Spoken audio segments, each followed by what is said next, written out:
টাকা আমি নিইনি। ভিখারির কাছ থেকে 2,500 টাকা দিয়ে গেছে চুরি করে? না, ওনাকে রাশের তলে কাজ দিয়েছিলাম, কাজ রাশ করবো বলে। তোকে আমি কাজ না বলি কাল্লারপুর নিয়ে যেতাম সেই দোকানে। উনি মিথ্যা কথা বলছে? আমি টাকা নিইনি। উনি মিথ্যা কথা বলছে? আমি 15,000 টাকা আমি ওনাকে কাজ দিয়েছিলাম। যে ভিখারিকে চা খাইয়ে 2,500 টাকা চুরি করেছিস তুই? বল বল। না, টাকা নিইনি। সত্যি কথাটা বল। ভিখারি কাঁদছিল টাকা চুরি চলে যাওয়ার পরে। সত্যি কথা বল, সত্যি কথা বল। নিয়েছিলাম। নিয়েছিলি? হ্যাঁ, কত টাকা নিয়েছিলি? 2500 টাকা। হ্যাঁ, 2500 টাকা। এখনই বলছিলি নিইনি? আমার সঙ্গে দুটো বন্ধু আছে। ফোনটা ছিল উপারসে বাড়ি। এটা কার ফোন রে? যা চুরি করেছিস মালপত্র কার কাছে? ওটা আমার। ফোন ওদের কাছে দুটো দিয়েছিলাম, আর টাকা পয়সা চাচ্ছিলাম, খেয়ে নিয়েছি। খেয়ে নিয়েছিস? হ্যাঁ। আর এমনি জামা কাপড় যে পোশাকগুলো নিয়েছিলি সেগুলো ওটা তো আমি পরেছিলাম। কটা পরেছিলি? একটা জামা প্যান্ট নিয়েছিলাম, আর ওই যেটা নিয়েছিলাম ওটা পাড়াডাঙ্গা আরেকজন আটকে রেখেছিল ব্যাগ। আর চায়ের দোকানদার আটকে রেখেছিল, ব্যাগ দেয়নি। তোর কাছে যে ফোনটা উদ্ধার হচ্ছে সেটা কার ফোন? এটা আমারই। আমি কালকে শিমালি থেকে কিনেছি 750 টাকা দিয়ে। কাতানি সম্প্রদায়ের থেকে ওই ব্যাগের থেকে হেডফোন নিয়েছিলাম আর টাকা নিয়েছিলাম। কত টাকা? 3000। যখন তুই কেউ ছিল না ঘরের মধ্যে? তুই একা ছিলিস না আর কেউ ছিল? না, নিচে একটা দল ছিল। হ্যাঁ, নিচে একটা দল ছিল। তুই কি একাই চুরি করেছিস না সঙ্গে কেউ আমি ছিল? একাই ছিলাম। উপরে গেলি কি করে? যে ঘরে ব্যাগ ট্যাগ ছিল সে ঘরে গেলি কি করে? খোলা সিঁড়ি তো, আর পাশে তো একটা দল ছিল, সবাই তো। আমি গান বাজনা করি। মানে যদি একদিকে গান হতো আর তুই তোর মনের মধ্যে ছিল যে কখন আমি চুরি করবো, তাই তো? হ্যাঁ, একদিকে গান হতো আর তুই ভাবতিস কখন আমি কি চুরি করবো, হ্যাঁ। তাই তো? ফোন করেছি আমার পাড়াতে, সাইকেল চুরি করেছিলাম। তারপরে টুকটাক আমি করতাম চুরি। তারপরে করতে করতে আমি গানে খোল বাজাতাম। আচ্ছা, খোল বাজাতে যে 2-4 জায়গায় এরকম করেছিলাম, মানে খুচকাচ পয়সা টাকা এসব চুরি করেছিলাম। চুরি করার পর তারপরে গান হয় পাড়াডাঙ্গায়, আমি গান শুনতে গেছিলাম। সম্পর্কার দল ছিল ওখানে। তো ওখানে গান শুনতে যে আমি ঘরে ঢুকে ড্রেসের ব্যাগ ট্যাগ সব নিয়ে আসি। তারপরে একদিন এই অজয় দা এদের এখানে সবাই আছে, সবার সঙ্গে গান করতাম আমি কম বেশি। সবাই আমাকে ভালোবাসতো। পেছনে দাদা আছে, দাদার কাছে 50 টাকা 100 টাকা চাইলেও দিত। ওই দাদার কাছ থেকে আমার বাজনা শেখা। এবার বাজনা শেখার পরে আমি ঘোলটোল বাজাতাম। বাজানোর পরে এরকম অনেক জায়গায় করেছিলাম। আমাদের রানাঘাটেও করেছি, আমার পাড়াতেও করেছি। ফোন, সাইকেল পাড়ার থেকেও নিয়েছিলাম। কিন্তু ওরা সাইকেলটা দিয়ে দিচ্ছি, এই ফোনটা দিয়ে দিচ্ছি, সাইকেলটা আমি বেচে দিয়েছিলাম।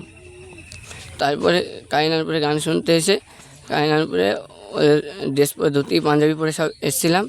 এসে আমি ব্যাগের থেকে টাকা, হেডফোন আর রিপনদার প্যান্ট জামা পরে নিয়ে টাকা পয়সা খেয়ে প্যান্ট জামা নিয়ে চলে গেছিলাম। আমরা দেখছি যে চুরি করেছিল আগে, তাকে যে ধরা হয়েছে, কি ভাই ধরলে? ধরা হয়েছে বলতে আমাদের গান ছিল মামজোয়ান আরনঘাটা। সেখান থেকে গান করে এসে আমরা 6:40 ট্রেন ধরি রানাঘাট লোকাল। কোথা থেকে ট্রেন ধরো? আরনঘাটা থেকে। এবার আরনঘাটা থেকে ট্রেন ধরে 6:40 ট্রেন ধরে আর রানাঘাট যখনই নামি তখনই ও একটা দোকানে দাঁড়িয়ে চা খাচ্ছিল। দোকানে না, বলো, দোকানে মানে যে ব্রিজটা আছে, ব্রিজের তলায় দাঁড়িয়ে দাঁড়িয়ে চা খাচ্ছিল। আচ্ছা, তারপরে ওকে গিয়ে আমরা গলায় হাত দিয়ে বললাম, ভাই ভালো আছিস? ধরার পরে বলছে, না আমার চাটা আমি খাচ্ছি, কাপটা ফেলে দিই। আমি কাপ ফেলতে না, ওই যেই বলেছে ছিটকি বেরিয়ে যাওয়ার চেষ্টা করছিল, ওকে ধরে পুরো পায়ের তলায় একবার চেপে ধরে গেছে। ও বলছিল রানাঘাটে কোনো এক জায়গায় আর কি হোটেলে কাজ করে। আমাকে বলছে যে আমাকে বলছে ছেড়ে দাও, আমি হোটেলে যাব কাজ করতে। আমি বলছি দাঁড়া, তোকে ছাড়বো। এই বলে হচ্ছে আমরা ওর সঙ্গে যাই। ও হট করে বলছে আমি পালাবো না। ও যখনই বলেছে পালাবো না, তখনই আমরা ওকে ভালো করে ধরেছি। আর এমনকি আমাদের হাত থেকে ছিটকে পালানোর চেষ্টাও করেছে। তারপরে আমরা ওকে ধরেছি। রানাঘাট থেকে এখানে নিয়ে এসছো?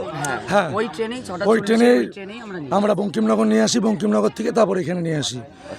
কিছুদিন আগে আরনঘাটা স্টেশনে আপনার আনন্দনগর ব্রিজ পার করে ওখানে গিয়ে ধরা গাছা গলায় নিয়ে বলছে আমার মা মারা গেছে, আমাকে ভিক্ষা দাও। ওখানে গিয়ে ভিক্ষা তুলেছে, মা মরে যাওয়ার কথা নিয়ে আসেও ওর মা বেঁচে আছে এই কথা বলে মায়ের নামে ভিক্ষা করেছে, সবাই ভিক্ষা দিয়েছে। কিছুদিন আগে কালীনারায়ণপুর গানে এসে নদী কাত্যায়নী সম্প্রদায়ে সেখানে আমাদের সাথে দেখা হয় আসরের মধ্যে। আমরা ওকে ডাকি এদিকে আয়, ও আসে না। আমাদের ঘরে গিয়ে একটা মেয়ের 3,500 টাকা প্লাস একটা হেডফোন, ব্যাগে তালা মারা ছিল, তালাটা ছিঁড়ে টাকা পয়সা নিয়েছে, এমনকি আরও দুজনের জামা, প্যান্ট, শার্ট, সোনার নাকের সব নিয়ে গেছে। আমাদের সম্প্রদায়ের একটা ছেলের প্যান্ট পরে গেঞ্জি পরে পালিয়ে গেছে। তারপরে আর গিরিধারী সম্প্রদায়, যেখানে আমাদের শম্ভুদা বস্তার, সেই গিরিধারী সম্প্রদায়ের সাথে দেখা হয়েছে পায়রাডাঙ্গায়। সেখানে গিয়ে গানের ব্যাগ শুদ্ধ যাবতীয় যা ছিল সব নিয়ে চলে এসছে। এমনকি গিরিধারী সম্প্রদায়ের নামে কাঠ ছাপিয়ে লোকের কাছ দিয়ে বায়না তুলে বেড়াচ্ছে। নমস্কার। এখন কি স্বীকার করলো সব কিছু পেয়েছে? এখন স্বীকার করেছে, এখনো কিছু বাকি আছে। স্বীকারোক্তি কিছু দিয়েছে, কিছু বাকি আছে। সেই স্বীকারোক্তি বাকিটা আমরা চেষ্টা করবো আদায় করার। তোমার নাম? আমার নাম তাপস কুমার সাহা। কোন দলে তুমি? আমাদের সম্প্রদায় আরনঘাটা কাত্যায়নী সম্প্রদায়। তোমার নাম? আমরা রামপ্রসাদ সরকার। তোমার? সুরজিৎ মণ্ডল।